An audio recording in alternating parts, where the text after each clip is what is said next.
Chag Sameach, everyone. Good afternoon. I hope you're enjoying our beautiful Sukkot. It's been magnificent weather, time spent with family and friends, and I think, and I don't want to jinx myself, but it's actually quite possible that this is going to be the first Sukkot that I am in Boston in the 20 plus years that it hasn't rained once the entire Sukkot. It rained a little before the holiday came in, but it's just been magnificent weather, and the weather for Shmini Atzeret and Simchat Torah looks so amazing. We're very excited. But now with Dvar Torah, we get a mitzvah just sitting in the sukkah, just relaxing, reading the newspaper, spending time with your kids, just by sitting in the embrace of the Almighty, we get a mitzvah. So saying a Dvar Torah in the sukkah is double special. And I wanted to speak to you about one of the most enigmatic things about the holiday of Sukkot. The Torah tells us, and we read it on Sukkot, L'kachtem lachem bayom harishon, you should take for you on the first day, pre-eitz hadar, a beautiful tree, and you should take with that a lulav, right? Pre-eitz hadar, chapes tamarim, v'anaf eitz, avos v'arbei nachal, usmachtem lefnei Hashem Elokeichem. The Torah tells us to take 4 species. We take with us an etrog, which is a citron. Here I have my beautiful esrog that I always love having, a big one. It smells delicious. And then we also have with it, we have the lulav, which is the palm tree, palm branch. We make sure it's long and sturdy.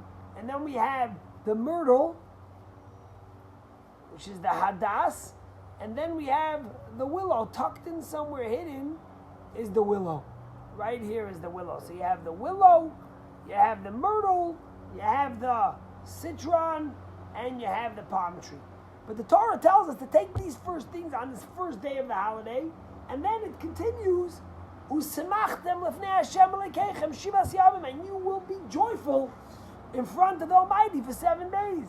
And the question, of course, arises, how does taking these 4 species make us happy? Suddenly, Sukkot arrives, and every Jew becomes an expert botanist.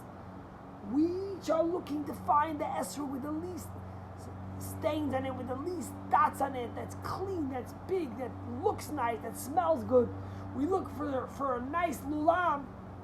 How does that make us happy? Is there some kind of voodoo, some kind of magic, where you take these 4 species and suddenly, kaboom, you're a happy person? Why would the Torah tell us this? And what's the happiness we get?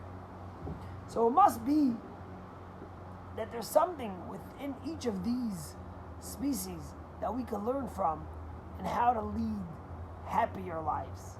In the New York Times article, the futile pursuit for happiness, Daniel Gilbert says that people are always searching for happiness, but they're not even sure what would make them happy in the short term, and they're definitely not sure what would make them happy in the long term. Yet every day, we're bombarded by millions of ads and leaflets and flyers and social media ads promising us that if we only got this, we would be happy.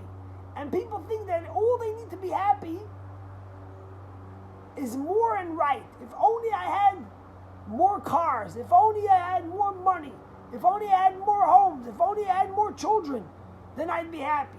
And if only I had the right person, the right boss, the right wife, the right car. So we think we're going to get more and right, and we're going to be happy. And we're bombarded with all this stuff. And at the end of the day, none of this makes us happy. And maybe what the Torah is telling us is that these 4 species each represent something that can make us happy. And today I'm going to touch on the willow. Since the willow is the one, the citron is so important. It smells good. It tastes good. The palm tree has dates on it, which taste delicious. The myrtle smells so fragrantly. But the willow is the poor little willow. It has nothing to it. It has no taste. It has no smell. In fact, the my lulav, you can barely see it. We have a custom. We tuck it under. Here is one. I don't even know where the other one is. I'm sure it's here, because here you go. Here is one, and here is 2. I have 2 willows, but you can barely see them. 1 and 2. So what's the message? So the Midrash tells us something fascinating. The Midrash says that with all the negative, so to speak, we speak about the willow, there's something very special about the willow tree. The willow tree is called a brotherly tree. What does it mean, the brotherly tree? If you ever go and see willow trees, how they grow, you could go into Lars Anderson, and right near where we did Tashlach, there's tons of willow trees. And if you look at the willow trees and you see how they grow, you see they grow in unison and they grow together. There can be tens of thousands all growing in one group, and they mix and intermingle with them, which is very unusual for trees and for bushes, because usually bushes, they grow distinctly as their own. But the willow tree grows in unison and grows together with all the other willows. And that's why the Midrash terms it the brotherly tree.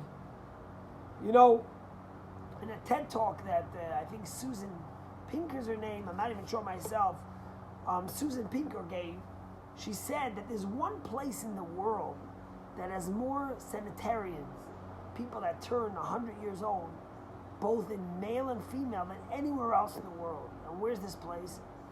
It's the little island in Italy called Sardinia.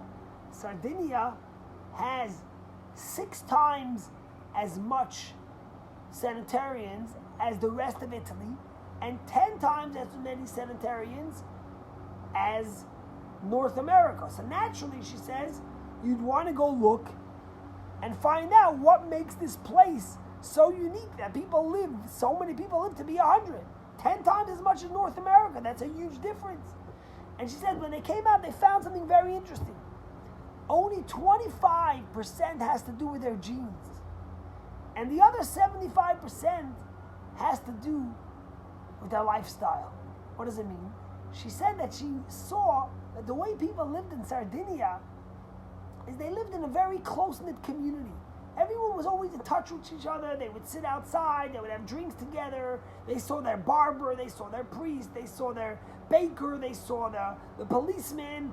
They would sit together as family, as friends, and they would mingle, and they would celebrate and enjoy. And this sense of community and neighborly love, a brotherly love, is what gave these people the ability to live so long. You know, George Burns, the comedian, once quipped. He says that happiness means living in a very large home and having a big family that lives in another state. But in Sardinia, it wasn't like that. In Sardinia, these people mingled together. These people lived a life that was culturally connected, where they celebrated together with their friends. And that's what led them to have 10 times as many centurions as North America. But you know, the truth is that in Judaism, this is what we were given by God when He gave us the celebration of Shabbos. Hashem is telling us with a message of us taking the willow on Sukkot, that when you take the willow, take the message of what the willow is. It will bring you joy and happiness in your life. U'samachtam avnei Hashem, you'll be celebratory. What's Shabbos? What's Judaism all about? Judaism is all about community. We go to shul, we daven together, we have a kiddush club, we have cholin, there is events, there's holidays, there's simchas, there's bar and bat mitzvahs, there's upsherenishes, there's brisses, there's communal events. We're always together celebrating. And that's the message that we learn from the willow, is about being the brotherly tree. That what brings true happiness when we're connected, when we have community, when we have each other. And you know, the Rebbe, in a fascinating letter in 1961 to then opposition leader Menachem Begin, who later, of course, became prime minister, the Rebbe writes to him how Shabbos has broken down barriers more than anything else. Because what does Shabbos do? Not just physical, material barriers of people that are wealthier or poorer, but all different kinds of spiritual levels. You come to shul, you could be the greatest doctor in the hospital, or you could be the greatest hedge fund guy, or you could be the grocer, or you could be the guy who gives out parking tickets. We all come together. You could be a very spiritual guy, or you could be a very secular guy. But Shabbos, we come as a community. We celebrate together. We kibbutz. We have brotherly love. We recognize the strength the family brings to us. And that's broken down the barriers that separate us. And Menachem Begin took this to heart. And when he lived in Tel Aviv, him and his wife Eliza, every Shabbos, they had a party on Shabbos afternoon at their home that was open to all. And Yemenite Jews with their white beanies would come, and secular Jews, or people with a kippah sruga, or Ethiopian Jews. Every type of Jew would come, and they would come in, and they would talk to the opposition leader, and they would complain about life, and they would tell him what the good things are, what happened last week, and they would eat sunflower seeds, and have a l'chaim, and have a drink. Because he recognized the value. And then when he became prime minister, surprisingly, in 1977, Menachem Begin insisted that he wanted to continue this tradition, much to the charging of his secret service. And the first week, in the prime minister's residence, word got out very quickly, and hundreds of people came. And when this guy complained about his utility bill, and this guy complained about his tax, and this guy complained about his insurance issue, all types and stripes. Imagine a president of the United States that had an open house for anyone to come on a Shabbos afternoon and discuss with the president what their issue is. That's what happened. Well, the security service couldn't take it, and they were terrified of the danger. And Menachem Begin had to stop and finish this custom. But that's the message of the willow, of the brotherly tree, of growing together as community. That's what gives us true happiness. True happiness is not having an extra car, a nicer Porsche, a greater Tesla, or a Bentley. It's not having a second or third home in Florida or in Turks and Caicos. It's having community. It's having family. It's having brotherly love. Ahava ba'achva. And I'll finish off with a story from the Baal Shem Tov. The Baal Shem Tov had this tradition that he would go out to pray in the woods. He felt that the greatest way to celebrate Hashem, to celebrate and to meditate and to pray is in nature, out in the nature. And all his disciples would go with him. And they had a tradition. They would finish praying earlier, but the Baal Shem Tov would meditate for a long time. And they would all stand in a circle and hold hands as the Baal Shem Tov prayed. But one time, a terrible hunger struck his students. And one by one, the students figured, let me sneak away, get a drink, get something to eat.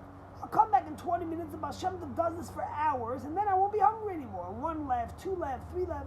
And when they came back, the Baal Shem Tov had already finished praying. And the students asked the Baal Shem Tov, we don't understand what's going on.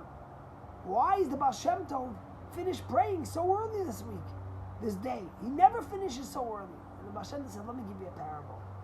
There was this group of people who were walking with their leader in the woods, and they saw this beautiful night-owl bird that's stuck in the bush, stuck in the high tree in a branch. And the leader felt terrible, and he wanted to get it out, but he couldn't reach so high. So what did he do? He went, and he said, listen, if each guy goes onto the shoulders of the next guy, and one on top of the other on top of the other, we're going to get to high enough, and we'll be able to release this bird from its captivity. And that's what they did. But as they started climbing up, the guy in the bottom got really tired. And he was hungry, and everyone was on top of him, and he collapsed, and he fell. And what happened? Of course, the guy on top of him fell until the guy on top fell, and they weren't able to reach their place. And when the Baal Shem Tov was basically telling his students that this is a communal effort, this is a brotherly effort. I pray, but it's all of us together standing here. So when you left, I was standing on your prayers. When you left, and you weren't here with me, I wasn't able to fulfill my prayers. And that's the power of brotherly love. And I think that's something we've been missing the most since Corona started. And we were ripped away from our shuls, and we were ripped away from our community centers, and we were ripped away from our friends in a sense of camaraderie and celebration and love, as Shabbos always brings. You know, we were lucky that already in May, when the governor allowed public prayer, we started a minyan outside. And we've had a minyan every Shabbos, and we have cholent afterwards, in a safe way, in separate bowls, and l'chaim, and people kibbutz from a distance. And it only rained once so far. Of course, this is going to end because the winter will come. And even though we got heaters outside, I'm not sure what will happen. But I saw when people came to shul on Rosh Hashanah and Kippur, and the services ended, and there was suddenly, even though we did shifts and we did 2 separate locations, we still had over 100 people at each service in a socially distant way. And when they were leaving, I saw people were looking around. They saw some of their friends, and they might have seen alone, but not as a community for the first time in 6 months. And I saw that yearning they had to be together, to celebrate.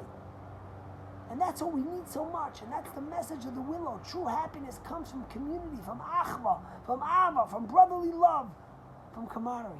And that's why on Simchas Torah, which is on Sunday, we're going to have a special celebration. The weather's looking amazing. We're obviously going to have a celebration on Shmini Atzeret at night. We'll have evening services, and Saturday day we'll have services with Yizkor, and then Cholent and L'chaim. And Saturday night we'll have Simchas Torah celebrations with Hakafot in a social distance way, and again some L'chaims and food. But Sunday day is going to be beautiful weather, 70 degrees and sunny, and it's Sunday. No one has any excuse, nowhere else to go. We're going to have special celebrations at noon we're going to start services at 10, but we're going to have special celebrations at noon for the children and for their families to be able in a safe way to celebrate community, to celebrate the Torah that gave us this gift of love, of what true happiness is, and to be able to come together as one community, biyachad, as one Jewish family, to pray to Hashem through our joy, to break the boundaries. It's a simcha prayer together. Joy breaks all boundaries. We'll break the boundaries of sadness, of boundaries of loneliness, and we'll bring the community together in a safe way to celebrate the gift of the Torah, the gift of each other, the gift of community, and the gifts of the Jewish people. So make sure, even today, if you still want, you can come around and you can bless on my citron, on my lulav and etrog, on the palm tree, and the citron, and the myrtle, and the willow. But don't forget that even if you don't see the willow, and even if it's tucked in and hiding, and even if the willow doesn't smell and doesn't taste, it teaches us the most important lesson from its name of being the brotherly tree. Have a great day. See you later.